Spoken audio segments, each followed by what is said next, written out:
Ministry fund, party fund, இந்த மாதிரி எல்லாம் நிறைய நரேட்டிவ் செட் பண்ற மாதிரி எல்லா இடங்கள்லயும் பேசுறாங்க. பதில்கள் ரொம்ப ஆக்ரோஷமா இருக்கு. நீங்க எதுவும் ரியாக்ட் பண்ண மாட்டீங்களா சார்? ரியாக்ஷன் இல்ல சார், உண்மையதான் சார் சொல்லணும். இப்ப அண்ணன் சொல்றாருக்கு தான் பதிலே உங்கள்கிட்ட சொல்லிட்டேன்ல.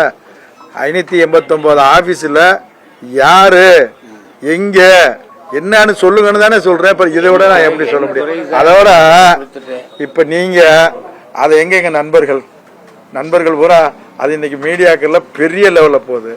யாருங்க அரசு ஊழியர்கள் அரசு வழக்கறிஞர்கள் போட்டதுல முதல் இந்த நாடே எரியுதா இல்லையா? 3 நாளைக்கு முன்னுக்கு ஒரு கட்சியில இருந்து 3ஆம் நாள் வந்த உடனே அவருக்கு பிபிஆ போட்டிருக்கிறீங்க இல்லையா? அதுக்கு ஆறுன்னு சொல்லவா? நம்ம குளமங்கலத்துல மாப்பிள்ள திருப்பதின்னு இருக்காருங்க. அவர் ஏடிஎம்கேல இருந்து 3 நாளைக்கு முன்னுக்கு தாங்க வந்தார். அவர் தாங்க பிபின்னாங்க. என்ன பாக்குறீங்க? அவங்க பூரா அந்த கட்சியில உழைச்சவங்க பூரா அவங்க அந்த கட்சிக்காக பாடுபட்டவங்க எல்லாம் எங்களுக்கு வரலன்னு சொல்லி அதே சகோதரி ஞானசேகரி போட்டிருக்குது, எல்லாம் போட்டிருக்கீங்க. இப்ப 500 யூனிட்டுக்கு வரை இருந்தா 200 யூனிட் இலவசம்னு சொன்னீங்க. இப்ப கட்டுற பணம் வந்து இபில இப்ப அதை விட பணம் கூட கட்டுறாங்க.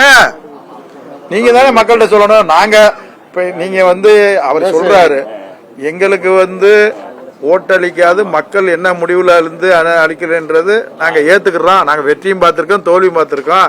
47 ஆண்டு காலம் இந்த அரசியல் இருக்கிறோம்.